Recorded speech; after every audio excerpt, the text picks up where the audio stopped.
पद रत्नाकर का पाठ, पद संख्या 803। बोलो जय राधे राधे, बोलो जय राधे राधे, बोलो जय राधे राधे, बोलो जय राधे राधे। राधा माधव की प्राण, बोलो जय राधे राधे। राधा माधव की प्राण, बोलो जय राधे राधे। राधा मधुमयी महान, बोलो जय राधे राधे। राधा मधुमयी महान, बोलो जय राधे राधे। राधा वृषभानु दुलारी, राधा श्री कीर्ति कुमारी,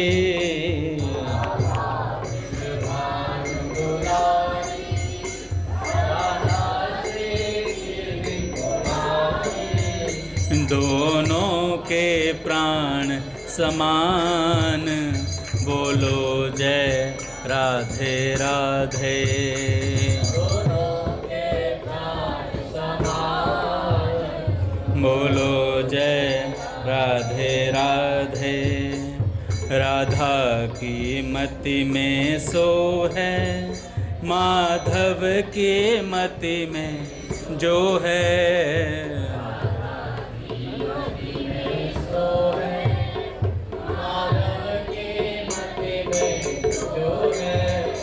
दोनों ही एक मतिमान, बोलो जय राधे राधे।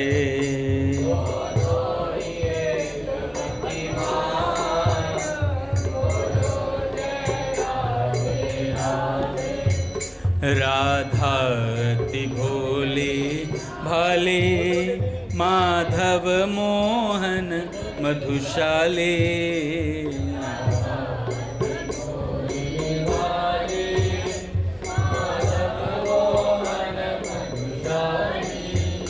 दोनों की न्यारी बान, बोलो जय राधे राधे।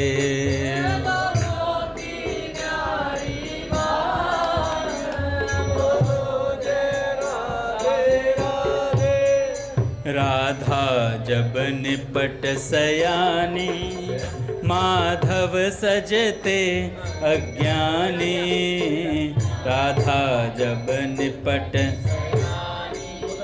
माधव सजते,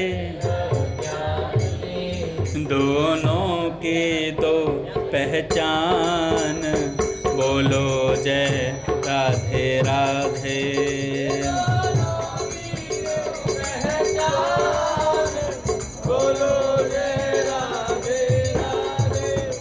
राधा माधव एक रूपा, लीला में भिन्न स्वरूपा।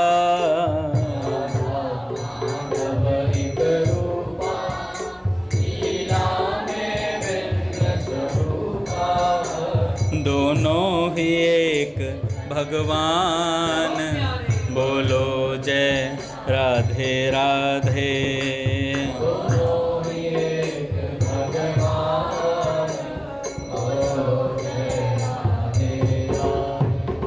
राधा माधव की माया, माधव राधा की छाया।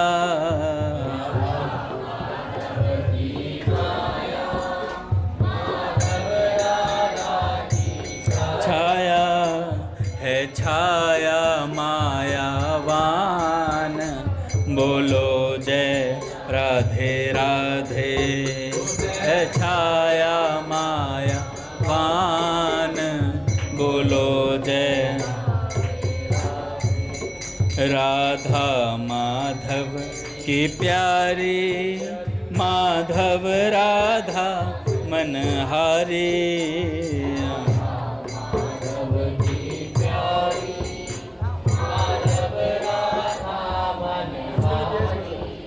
दोनों दोनों के प्राण बोलो जय राधे राधे।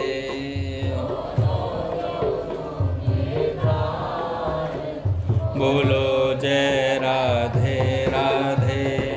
राधा मन में जो आती माधव को वही सुहाती। जो आती माधव को वही सुहाती। दोनों की राय समान बोलो जय राधे राधे।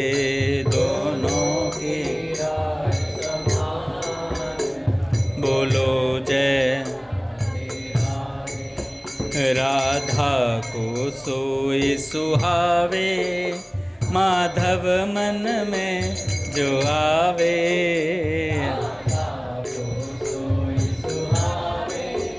माधव मन में जो आवे। दोनों का एक मन जान बोलो जय राधे राधे।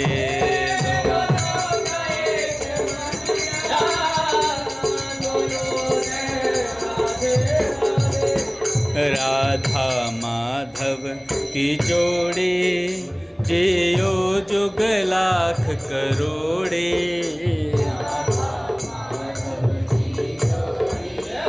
जियो जुग लाख करोड़े।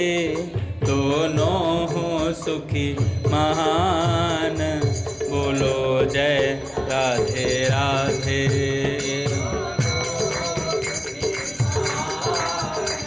बोलो जय राधे राधे। रटे जा राधे राधे जपे जा राधे राधे।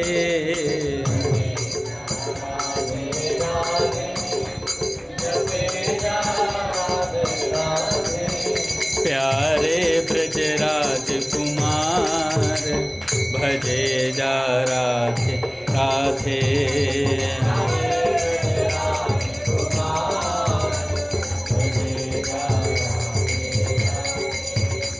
भजे जा राधे राधे जपे जा राधे राधे।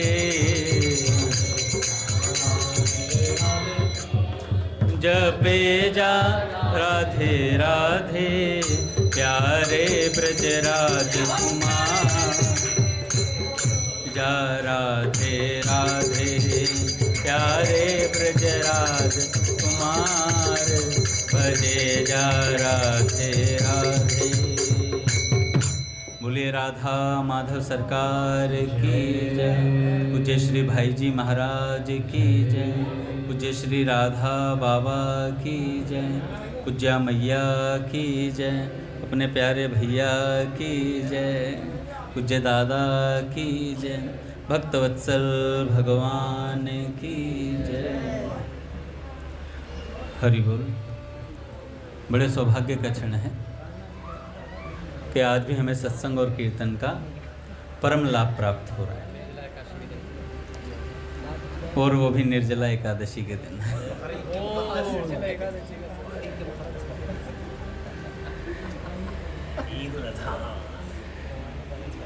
निर्जला जल जला वैसे एक उत्सव की तरह ही होता है, हैं?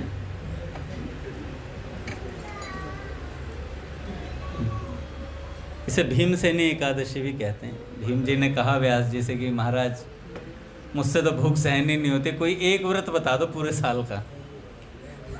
तो उन्होंने कहा कि भाई तो ऐसा कर, ये निर्जला एकादशी रख लिया कर। व्यास जी ने कहा आचमन और कुल्ले के लिए जल अलाउड है केवल, बाकी कहीं बीचे में घूंट नहीं मारनी है अंदर।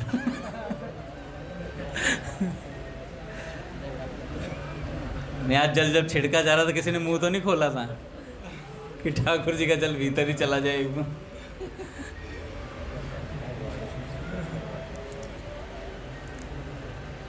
पर बहुत अच्छा रहता है इसमें। आप देखेंगे कि आपको पता चलेगा आप पर कितना समय है भजन के लिए।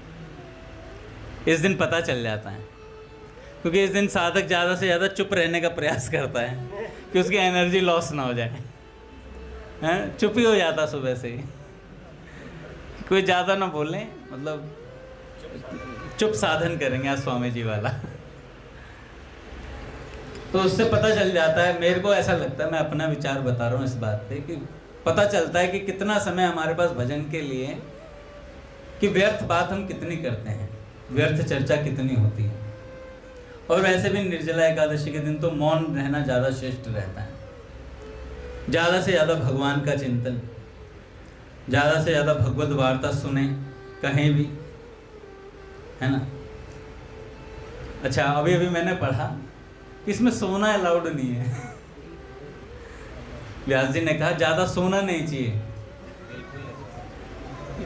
जबकि मैं तो हर निर्जला एकादशी पे चद्दर ओढ़ के सो जाओ, उसके बाद पता नहीं चलेगा कब टाइम बीत गया है। अच्छा, भूखा रहने पर रात को नींद नहीं आती, तड़पता रहता व्यक्ति, उसे बार बार जब भूख जगाती है।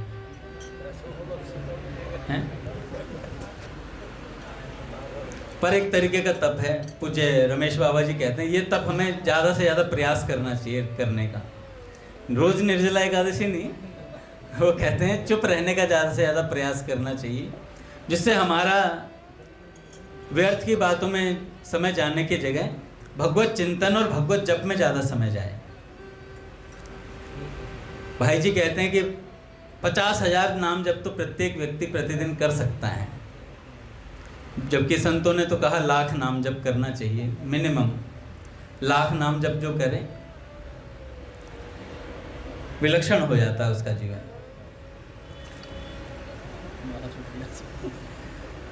रामकृष्ण घर माला हाथ से छूट रही है, पर छूटने नहीं चाहिए, हो जाएगा। दोनों हाथ से पकड़ के जप करें।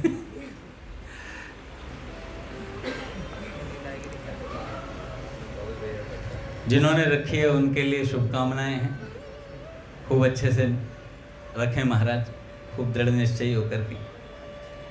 पूज्य भैया ऐसा कहते हैं, और जिसके बस की ना हो वो अपना छोड़ दे भाई, है ना। जिसका शरीर साथ ना देता हो वो ना करे। जबरदस्ती पता चला हो अस्पताल में पड़ा व्यक्ति, आगे भजन करने लायक नहीं बचा।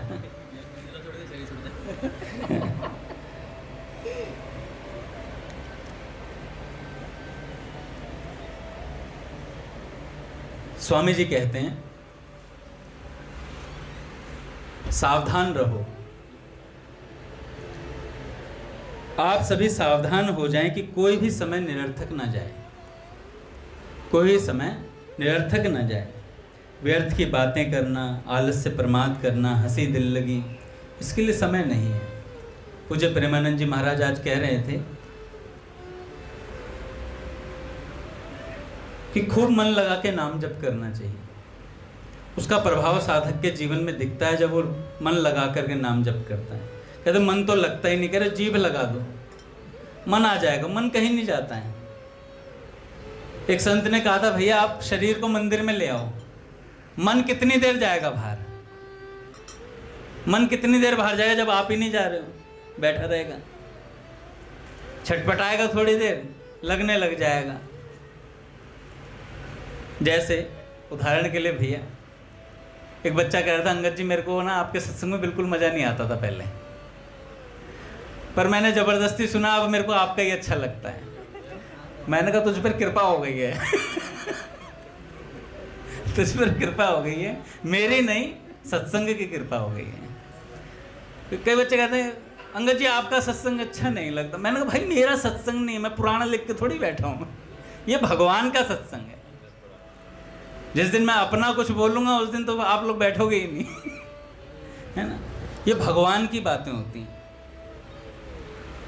तो बार बार अभ्यास करने से मन लग जाता है इसमें। पूज्य प्रेमानंद जी महाराज कह रहे थे कि हम अभ्यास में दृढ़ता नहीं लाते हैं, इसलिए हमारा कच्चापना रह जाता है।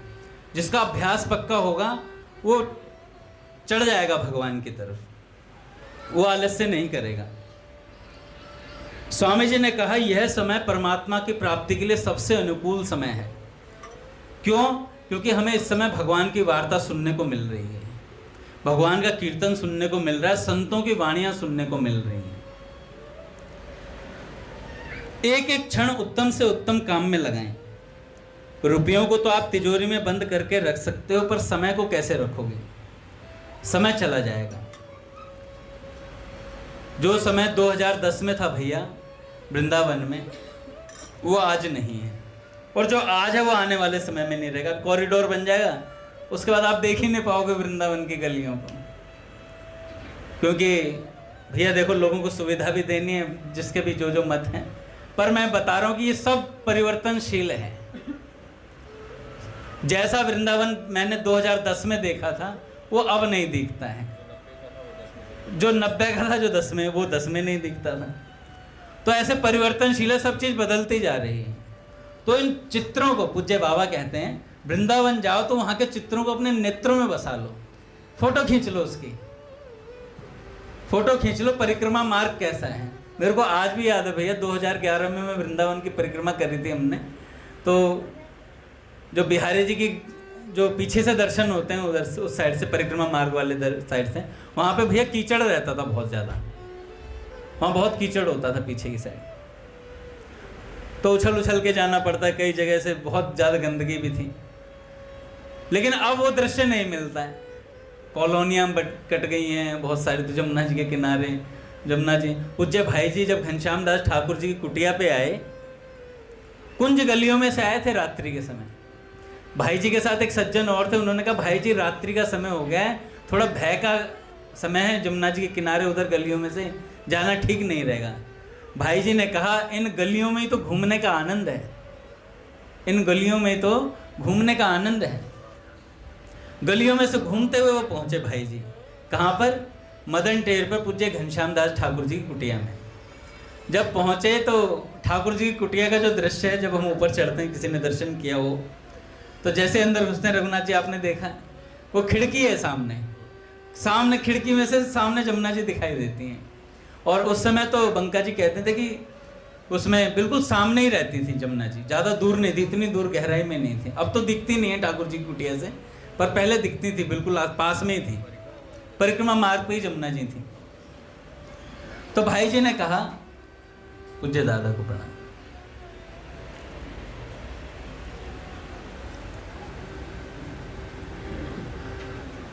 तो भाई जी ने कहा ठाकुर मैं भी तुम्हारी तरह ही भजन करना चाहता था, ऐसे ही निर्जन जमुना जी का स्थान हो, सामने जमुना जी बह रही हो, रात्रि का ऐसा माहौल हो और हाथ में माला हो, निरंतर हरे कृष्ण कृष्ण कृष्ण हरे हरे, हरे राम राम राम हरे हरे।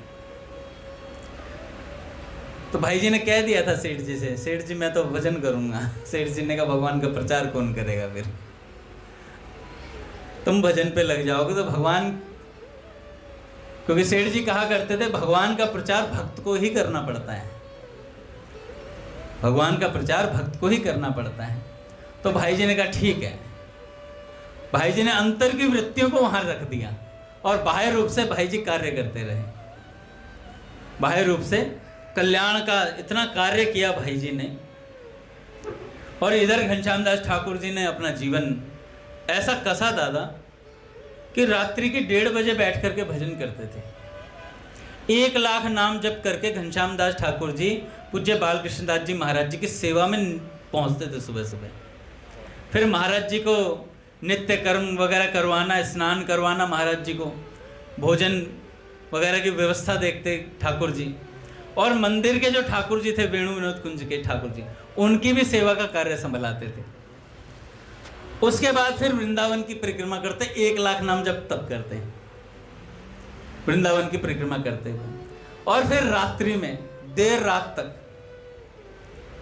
लगभग 12 बजे तक, सोने का समय 1-1.5 घंटे का ही होता था उन लोगों पे। पूज्या देवी जी गई एक बार ठाकुर जी की कुटिया पे। तो ठाकुर जी की कुटिया में कुछ खास नहीं था, एक कुकर रहता था और घिया रखते थे। घिया उसको काटा, कुकर में डाला, हल्का सा नमक डाला उसमें और उसे उबाल गए और खा गए। बस यही पाते थे, इसके अलावा कुछ नहीं पाते थे। एक बार तो कई दिन हो गए थे, तो श्री जी ने प्रसाद भेजा था ठाकुर जी के लिए। पूज्य घनश्याम दास ठाकुर जी, रात्रि के 1:30 बजे कौन आ सकता है। एक व्यक्ति आया और उसने खटखटाया कुटिया को और कहा कि ठाकुर जी, राधा रानी ने आपके लिए प्रसाद भेजा है। सोचो भैया, श्री जी को चिंता हो गई उनकी, ठाकुर जी के लिए 1:30 बजे प्रसाद भेजा रात्रि में। तो देवी जी ने जब वो देखा, भैया वो कुटिया के अंदर एक कुकर है, स्टोव रखा हुआ है और उसके पास घिया रखी है और घिया ही उबाल करके खाते थे। तो देवी जी ने देखा घटिका मतलब घड़ी रखी हुई थी, घड़ी में अलार्म था 1:30 बजे का। तो ऐसी प्रतिस्पर्धा चलती थी आपस में साधकों में। देवी जी ने अपने कक्ष में गई वेणु विनोद कुंज में और घड़ी का अलार्म लगाया 1 बजे का कि ठाकुर 1:30 बजे उठ के भजन करता तो मैं 1 बजे करूंगी।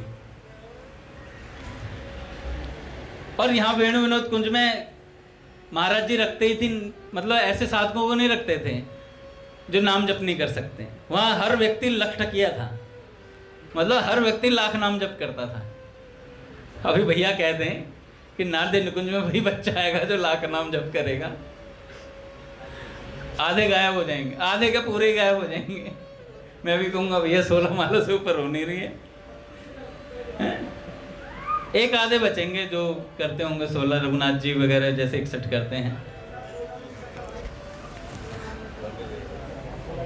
नहीं, मुझे नहीं पता, जब भी रघुनाथ जी कहते हैं कि मैं तो कल की चल रही है, मतलब आने वाले कल की।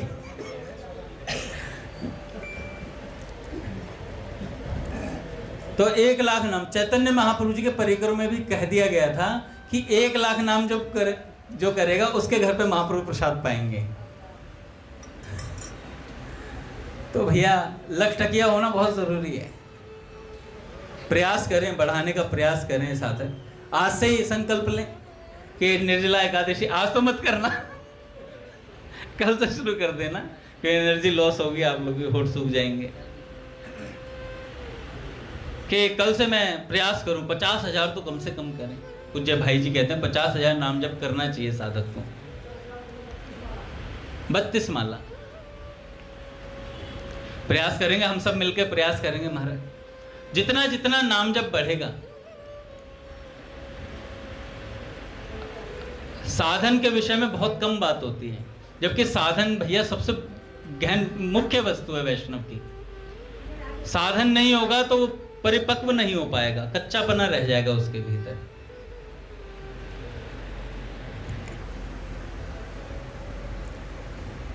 काम, क्रोध, मद, लोभ, ये सब चीजें साधक को कब खाती हैं?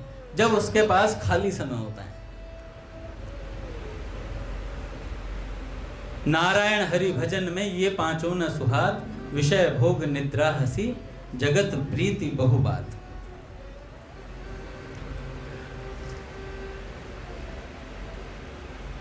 तो ये 5 चीजें सावधानी रखनी पड़ती हैं। किस विषय पे था? मैं कुछ बता रहा था, ठाकुर जी के विषय पे।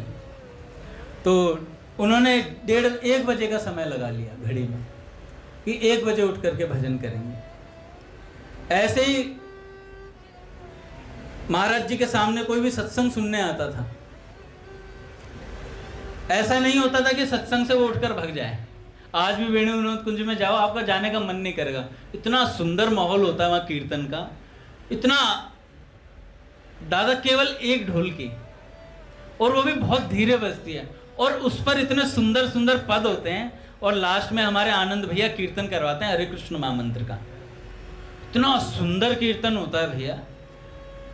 और एसी नहीं है पूरे उसमें एसी नहीं है।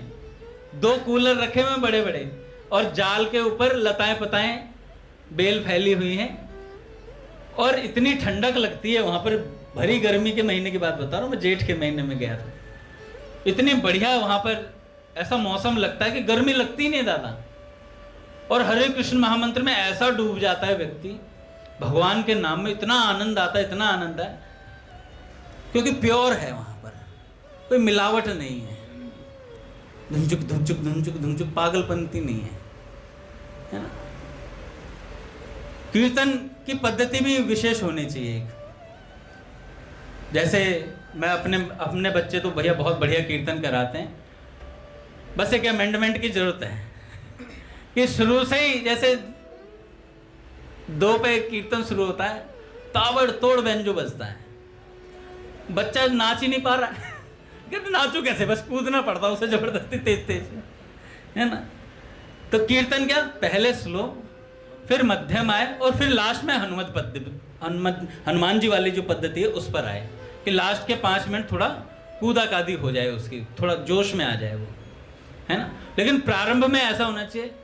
मैंने तो अपने स्कॉन में बहुत कीर्तन सुना है, मैं भैया को बता रहा था, मैं सुबह 9 बजे जाता था, जानबूझकर ऑफिस का टाइम होता था 10 बजे, मैं घर से 8 बजे निकल जाता था, क्योंकि मुझे वहाँ कीर्तन अटेंड करना होता था ईस्ट ऑफ कैलाश में। और कीर्तन के बाद आधा घंटा 1 घंटा प्रवचन होता था वहाँ पर, इतना सुंदर प्रवचन होता था महाराज, मेरा मन नहीं करता था ऑफिस जाने का, पर फिर भी जाना पड़ता था, पेट का सवाल था।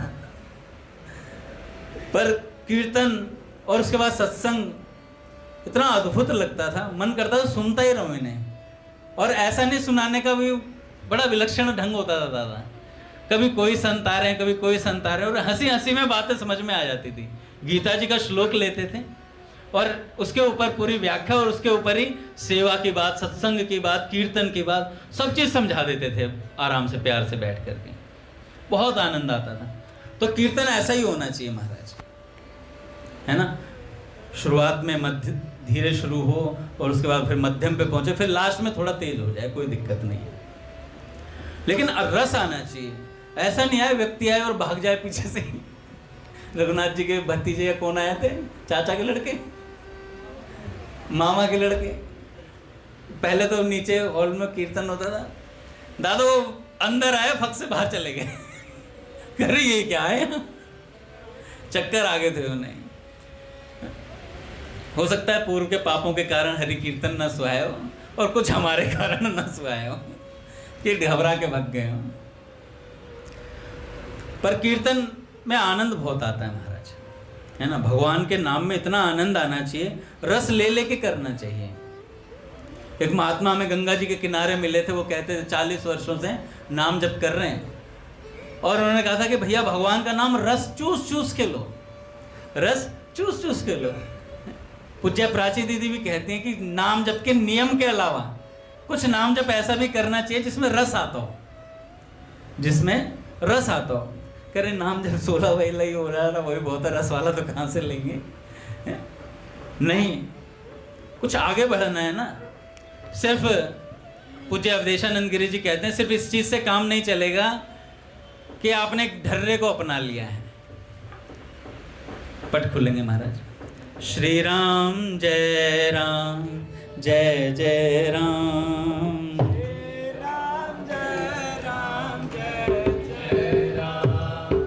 श्री राम जय राम, जय जय राम,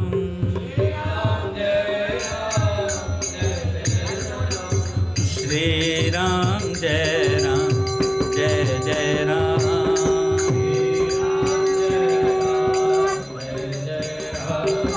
जय जय श्यामा, जय जय श्याम,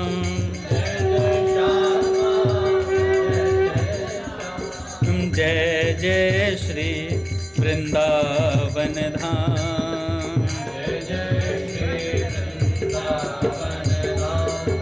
जय बरसाना, जय नंदगांव,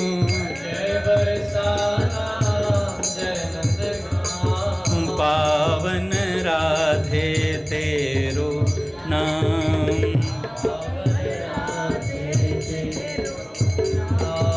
जय जय श्यामा, जय जय श्याम,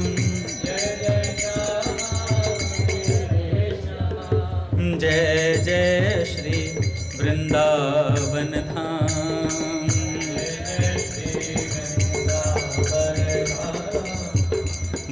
राधा माधव सरकार की जय।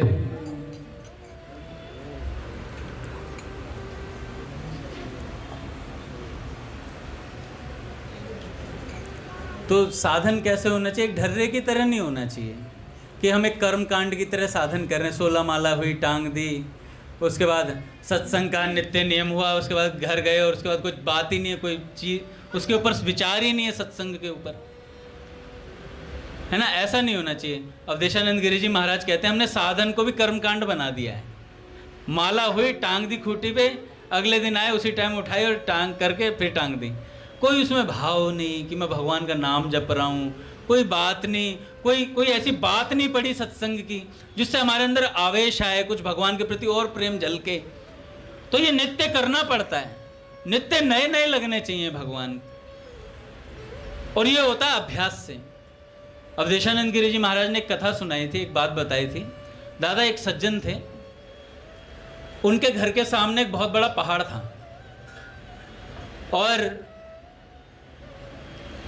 वो रोज सोचता था भैया कि कभी मैं इस पहाड़ पर चढ़ करके इसे पार करूंगा, कभी इस पहाड़ पर चढ़ करके मैं इसे पार करूंगा। एक दिन उठा कि आज मैं पक्का चलूंगा। तो जैसे चलने लगा, सुबह सुबह निकला तो देखा दादा उसने कि धूप आ गई है। तो मन में सोचा यार धूप बहुत ज़्यादा हो रही है, पसीने आएंगे, हैं, दिक्कत ना हो जाए मुझे कुछ। वापस आ गया, वापस अपने घर पे आ गया कि रात को चढ़ूंगा। रात में थोड़ा ठंडा मौसम रहता है, तो रात में जैसे कहते हैं गिरिराज जी की परिक्रमा दिन में नहीं लगाएंगे, अभी रात में लगाएंगे, थोड़ा ठंडा मौसम रहता है। तो उसने सोचा रात को चढ़ूंगा। रात को तैयारी करी चढ़ने के लिए। तो जैसे ही देखा तो कह रहा यार अंधेरा बहुत रहता है, रात में ठीक नहीं है, दिन में ही करूँगा। जंगल में जानवरों का डर है। तो वो वापस आ गया फिर से। अगले दिन फिर सुबह जैसे चढ़ने लगा, यार धूप बहुत है। भैया 6 महीने हो गए उसे, रोज यही क्रम था उसका। रोज ये सोचता है मैं अब चलूंगा, अब चलूं, पर चढ़ नहीं पाता था, कोई ना कोई कारण हो जाता था। एक दिन क्या हुआ, उसने निश्चय किया कि आज रात तो मैं चढ़ के रहूंगा, कुछ भी हो जाए। घर से तो रोज ही निकलता था वो, मार्ग पर पैर भी टेकता, पर पीछे आ जाता वापस घूम करके। एक दिन चला तो एक बूढ़ा व्यक्ति मिला, रात्रि का समय था। तो उस बूढ़े व्यक्ति ने कहा कि भाई ऐसा कर, कहाँ जा रहे हो? कह रहे पहाड़ चढ़ना है मुझे, मैं कई महीनों से प्रयास कर रहा हूँ। कह रहे कोई बात नहीं, मैं आगे आगे चलता हूँ, तुम पीछे पीछे आ जाओ मेरे साथ। तो कह रहे हाँ ये ठीक रहेगा। अच्छा, उस बूढ़े के पास लालटेन थी। तो उसने कहा अंधेरा है। कह रहे अंधेरे की कोई दिक्कत नहीं, लालटेन है हमारे पास। जैसे ही चलने लगा, बूढ़े व्यक्ति से कहता है कि बाबा एक बात बताओ, लालटेन तो जहां हम खड़े हैं वहीं उजाला करेगी, दूर तो देखो वहां अंधेरा है। कह रहे कोई बात नहीं, तो साथ तो चल, एक बार जहां जहां जाएंगे वहां वहां उजाला हो जाएगा।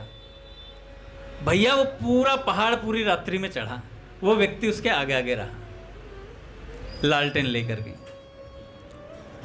और लालटेन लेकर के उसने वो पूरा पहाड़ अगले दिन सुबह पार कर लिया। जब पार कर लिया तो बड़ी खुशी हुई उसे, और उस व्यक्ति का धन्यवाद किया और कहा कि आपकी वजह से आज मैं पहाड़ों को पार कर पाया। तो पूज्य अवधेशानंद गिरी जी महाराज कह रहे थे कि बस ऐसी ही बात है, जब हम प्रयास करते हैं, चाहे उसमें 6 महीने लगे, 7 महीने लगे, चाहे 7 साल लग जाएं, लेकिन हम रोज निकलते हैं ना, तो कोई ना कोई संत हमें अवश्य मिलेगा और लालटेन से उजाला करेगा आपके सामने और आपको पार पहुंचा करके छोड़ेगा। और ये लालटेन क्या है? ये भगवान नाम जप है। यही हमारे जीवन में उजाला करते करते हमें पार पहुंचा देगा। बस हमें क्या है? प्रयास नहीं छोड़ना है। एक संत हुए प्रेम निधि जी महाराज, उनका नित्य का नियम था। क्या नियम था? कि जमुना जी से जल लाते थे और जमुना जी से जल ला करके ठाकुर जी की सेवा नित्य करते थे। बहुत अच्छे भक्त थे, नियम निष्ठ थे, और सत्संग भी बहुत अच्छा बोला करते थे। तो एक दिन क्या हुआ, बहुत तेज बारिश आई तो जमुना जी से लेकर उनकी कुटिया तक कीचड़ भर गया बहुत ज़्यादा। उस कीचड़ में भी उन्होंने सोचा कि जाना तो है, निश्चित बात है, पर जाऊं तो जाऊं कैसे, एक तो अंधेरा और ऊपर से इतना कीचड़, घुटनों घुटनों तक पानी भरा पड़ा है। पर निकले, क्योंकि ठाकुर जी की सेवा देनी थी उन्हें, जल से जमुना जी का जल लेकर के आना था।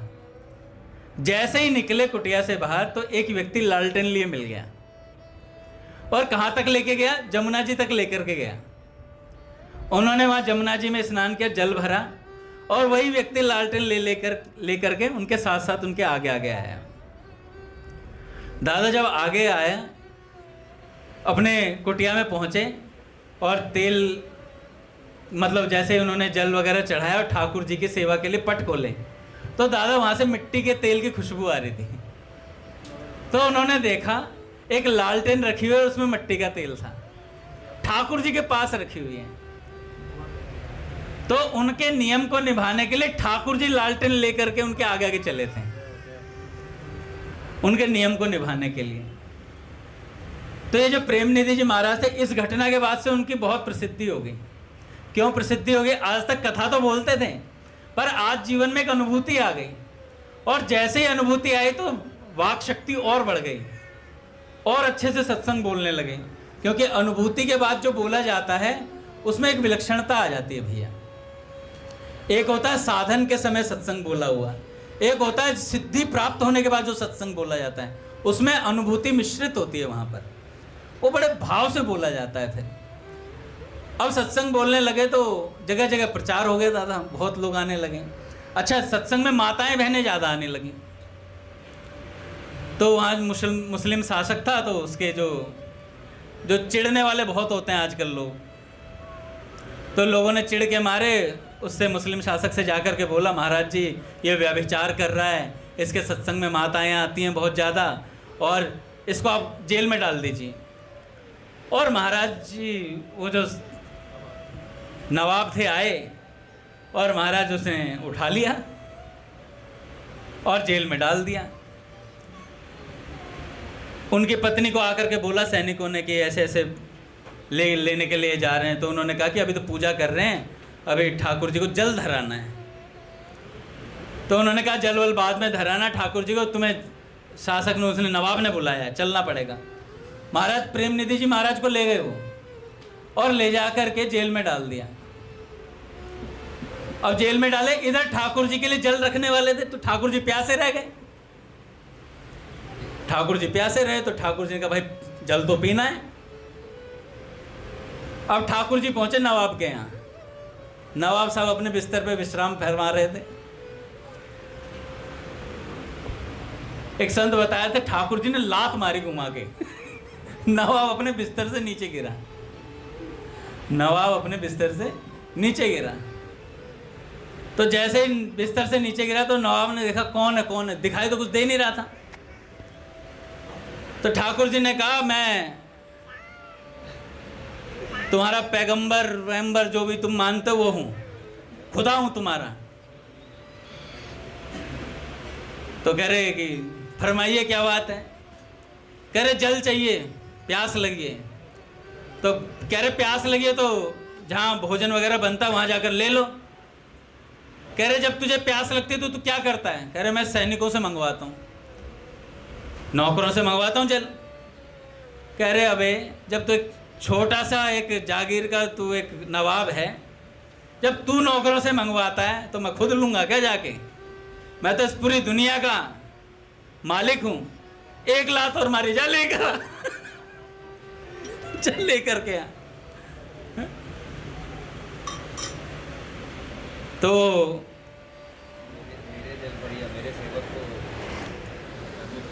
हाँ हाँ मैं अपने आप तो लूँगा नहीं, मेरे सेवक को मुक्त करो। कह रहे आपका सेवक कौन है? कह रहे जिसे तुमने आज जेल में डाला है। तो महाराज फिर प्रेम निधि जी महाराज को मुक्त किया गया। नवाब साहब ने माफ़ी मांगी क्योंकि फिटनेस कर दी थी भगवान ने बढ़िया से। तो मेरा कहने का अर्थ ये था कि जो अपने अभ्यास पे, ठाकुर जी के साधन पे लगा रहता है, भजन पर लगा रहता है, नियम पर लगा रहता है, हरि गुरु दासन सो साचो सोई भक्त सही, गही एक टेर फेर उड़ते न टरी है। जब फिर एक बार लगन लग जाती है ना, फिर नहीं हटता है साधक। ये सारे खींचातान कब तक है? जब तक हमने पूरा प्रयास नहीं किया है, तभी तक ये काम होता है।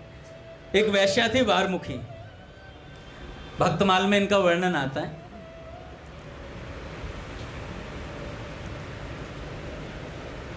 कहते हैं भगवान की कृपा कब और किस पर कैसे बरस जाए कोई भरोसा नहीं है, कब और किस पे कैसे बरस जाए। उस दिन पिताजी कह रहे थे ना कि राम जी कृपालु हैं, और गोस्वामी जी महाराज ने भी रामचरितमानस में ये नहीं कहा कि भय प्रकट राम लाला, कहे भय प्रकट कृपाला, मतलब कृपा ही प्रकट हुई है, कृपालु भगवान प्रकट हुए हैं।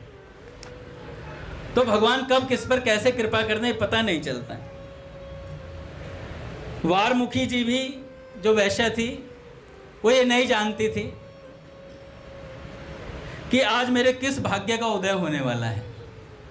क्या हुआ, उस वैश्या के द्वार पर साधु कहीं से आ गए और दक्षिण देश की उस गणिका ने नगर से लौटकर देखा कि उसके द्वार के सन्मुख वृक्ष के नीचे कुछ साधु बैठे हुए हैं। साधुओं में कोई चंदन घिस रहा है, कोई पार्षद पूजा पात्र मल रहा है और कोई तिलक कर रहा है। वैश्या ने सोचा कि मैं इनका आतिथ्य करने योग्य तो नहीं हूं, मेरा अन्न भला साधु कैसे ग्रहण करेंगे। वह भीतर गई, एक चांदी की थाली में जितनी स्वर्ण मुद्राएं थी उसने लाकर ठाकुर जी के सामने थोड़ी दूरी पर रख दी। साधुओं ने पूछा, मां तुम कौन हो? साधुओं ने कहा, मैया तुम कौन हो? इतना द्रव्य श्रद्धा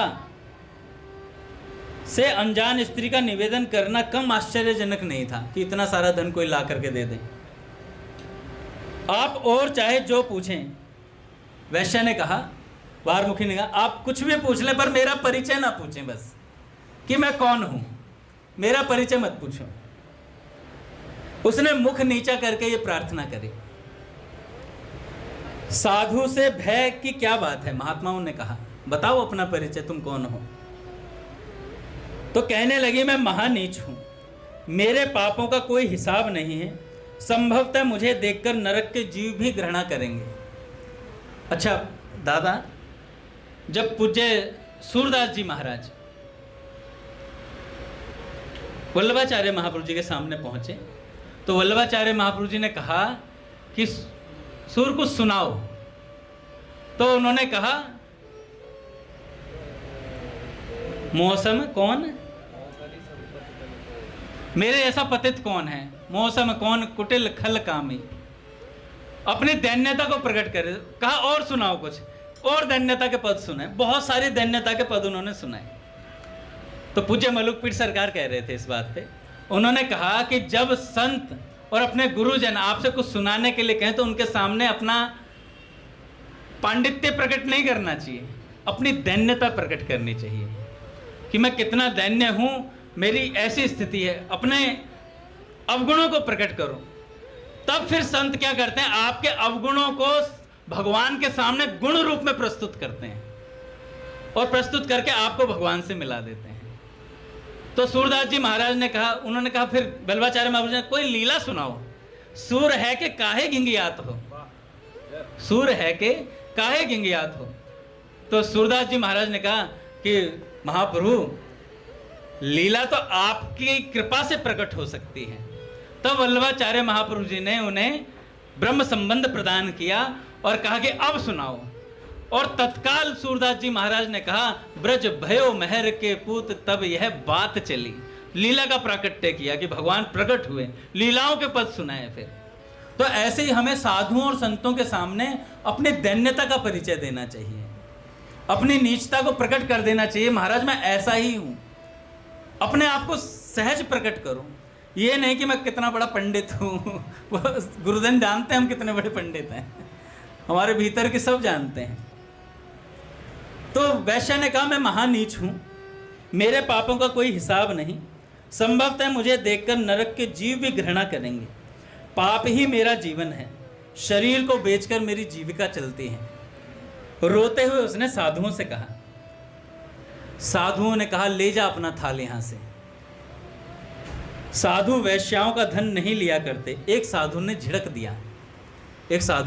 दिया। तो कहती हैं, महाराज मेरे जैसी महापापनी से नरक या नारकीय जीव तक घृणा करते हैं, किंतु गंगा गोदावरी आदि नदियां तो घृणा नहीं करती। ये नदियां घृणा नहीं करती हैं। पापी से पापी आकर भी इनमें स्नान कर लेता है। मैं नित्य गंगा मैया की पवित्र धारा में डुबकी लगाती हूं, उन्होंने कभी मेरा तिरस्कार नहीं किया। वैश्य कह रही है साधुओं से कि उन्होंने मेरा कभी तिरस्कार नहीं किया। संत तो सुरसरी से भी अधिक पवित्र होते हैं, तो आप कैसे तिरस्कार करते हैं मेरा? आप यदि मुझसे घृणा करेंगे तो हम जैसे पतितों का उद्धार कौन करेगा? मेरा दुर्भाग्य। उसने अत्यंत दुखित होकर वो थाल उठा लिया वहां से। मंडली में जो सबसे अधिक वृद्ध साधु थे, उसने आकर के कहा, बेटी एक काम कर,